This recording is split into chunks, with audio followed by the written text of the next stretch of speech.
Listen, Trump just did yet another interview where he calls for CBS to have their broadcast licensing stripped away, and as somebody who works in the independent media sphere, the onus is now on me to call out all of Donald Trump's authoritarian tactics because the mainstream media oftentimes won't. Make sure you drop a like, make sure you stick around to the end, and I want to break down Donald Trump's Newsmax interview in which his authoritarian rhetoric only grows stronger and stronger. See, a sign of authoritarianism is trying to undermine every single institution, every single check and balance around you. So whether it's the DOJ, the FBI, the media, whether it's CNN or 60 Minutes, you want to tear all of these institutions around down so that you are the one person everybody looks up to. And I see this on the ground when I go to Trump rallies. When I talk to them, they say they don't trust the FBI, they don't trust Bill Barr or even Mike Pence or Dick Cheney. They don't trust anybody except for Donald Trump himself. That's one thing he's been very good at, is successfully undermining everything around him. So let's start off with this clip of Donald Trump talking about 60 Minutes going off the air. I've never heard of stuff like this before. And I think that I think that 60 Minutes should go off the air. I think it's the worst broadcast scandal I've ever heard. No, it's not journalism. They don't do journalism over. Well, it's also election interference.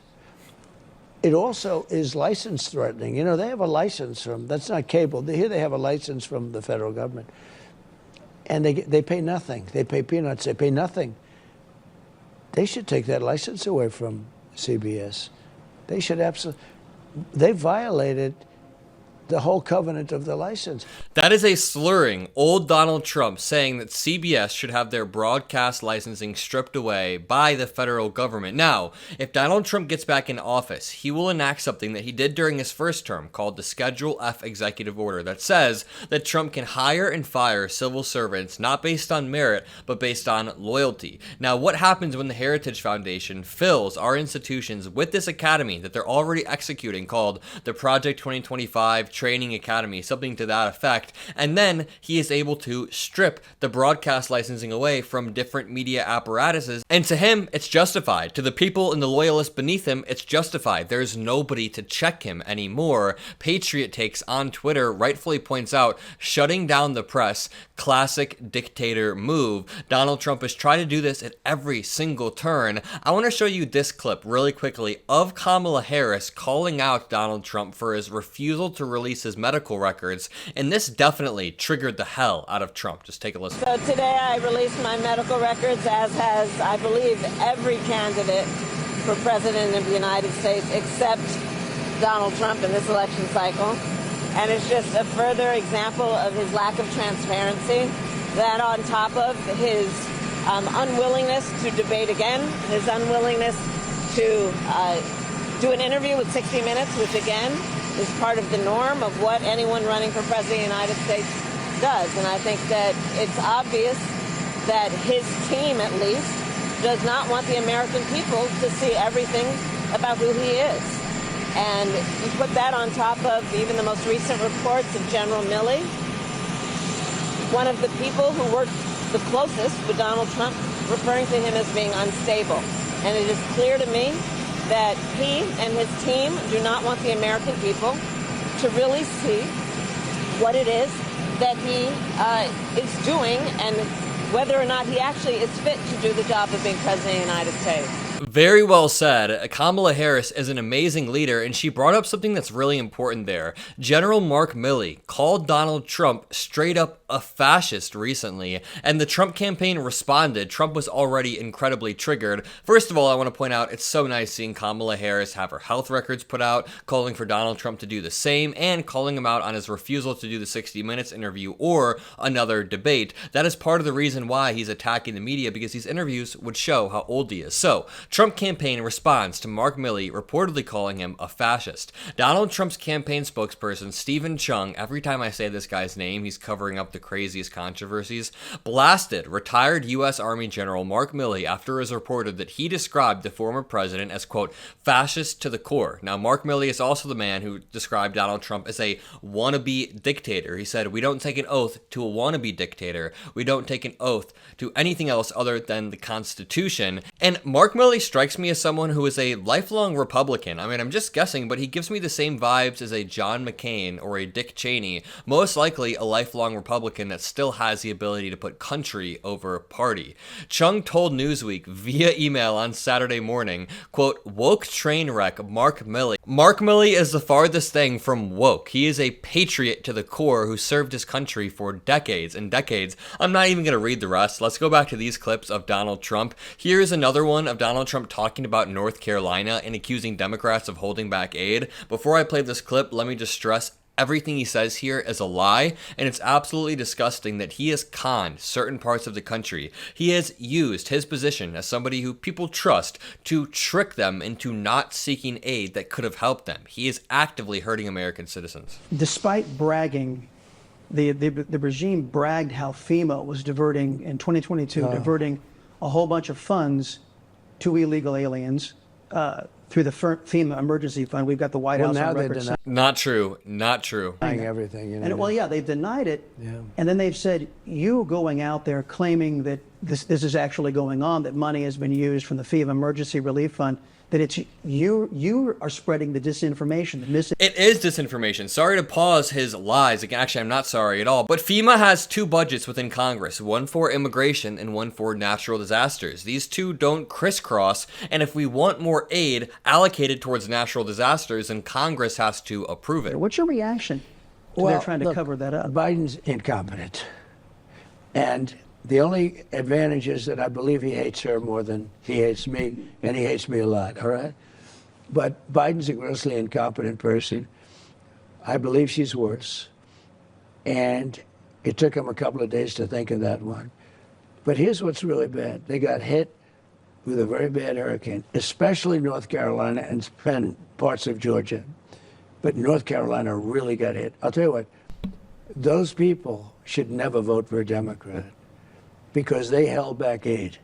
They were so bad. He sounds like the Joker. His voice is so raspy, and he says that Biden is incompetent. Man, if Biden is incompetent, what does that say about you? Because you both had 4 years. You both had the same amount of time, and Donald Trump actually had a larger margin in Congress than Joe Biden ever had, and President Biden was still able to pass 10 massive pieces of legislation, everything from the bipartisan infrastructure bill, the CHIPS and Science Act, the PACT Act. I could go on and on. These are projects that will span decades and help the American public. Meanwhile, Trump supporters can't name a single bill that he passed. But when I was there, a person from North Carolina, an official, said, you know Elon Musk? And I said, I happen to. He endorsed me like as good as you can, right? A while ago, but he endorsed me. They said, well, we need Starlink. I said, what's Starlink? And basically it's a communication system, a great one. So I called Elon, I got the system done.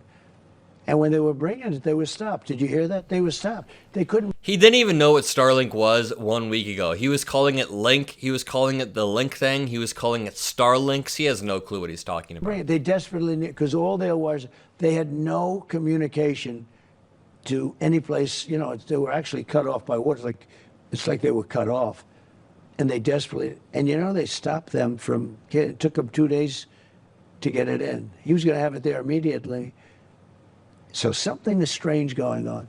But if I were from North Carolina, you should not vote for the Democrat, because what they did is disgusting. Great new voter intimidation tactic, using a natural disaster to try to rile up voters and cause distrust in our institutions. Here is another clip of Trump saying that Biden is racist. What do you think about a Democrat that would rob an American of their heritage simply because that American doesn't want to vote Democrat? Well, they're probably racist to start off with. Biden's probably racist, but they're probably racist to start off with. You want to talk about robbing an American of their heritage? I mean, Donald Trump undermined Barack Obama's heritage for years, said he wasn't an American whatsoever. And why is Donald Trump so repetitive at the end of this? Listen. They're probably racist to start off with. Biden's probably racist, but they're probably racist to start off with.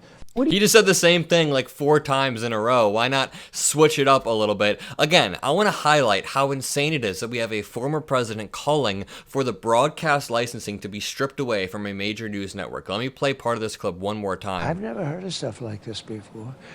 And I think that CBS, I think that 60 Minutes should go off the air. I think it's the worst broadcast scandal I've ever heard. No, it's not journalism.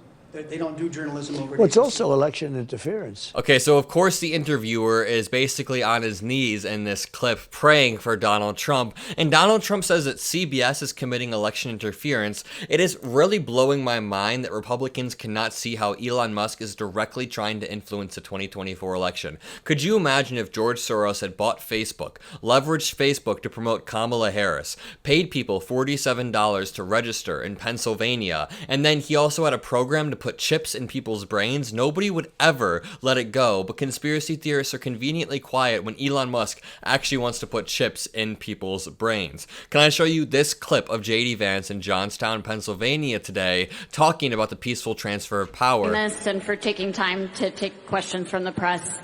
No matter who wins after the election is over in November, do you commit to a peaceful transfer of power? Yes. Of course we do. Look, look, this is very simple. Yes, there was a riot at the Capitol on January the 6th, but there was still a peaceful transfer of power in this country, and that... He says it so flippantly, like, yes, of course I would commit to the peaceful transfer of power, when no, he said the opposite in the past. He has said that he would not have certified the election results in the same way that Mike Pence did, and that is a core piece of the peaceful transfer of power. He also says, yes, there was a riot at the Capitol, but blah, blah, blah. The riot at the Capitol isn't even the big piece. It's the fact that Donald Trump tried to subvert the will of the American people. That is always going to happen. Donald Trump's committed to it, and so am I. No, you guys are not. This is insane. This is an insane lie. Here's what is a little odd about this question. And then he's going to pivot. I don't even want to platform his pivot. Here's another clip of Donald Trump on Newsmax tonight. Exactly. And I wonder what happened to him, because I'd love to hear from him. I would love to hear from the father. He's probably a good guy. But nobody ever talks about the father. If it was me, they'd be talking about, let's go and interview the father. Nobody. Did you ever hear the mainstream media said, let's talk to her father? Exactly. No, who cares about what Kamala Harris's father has to say? Let me know what you guys think in the comment section below. If you enjoyed this video, leave a like, drop some blue hearts, make sure you subscribe to the channel. Have a great rest of your night, and peace out.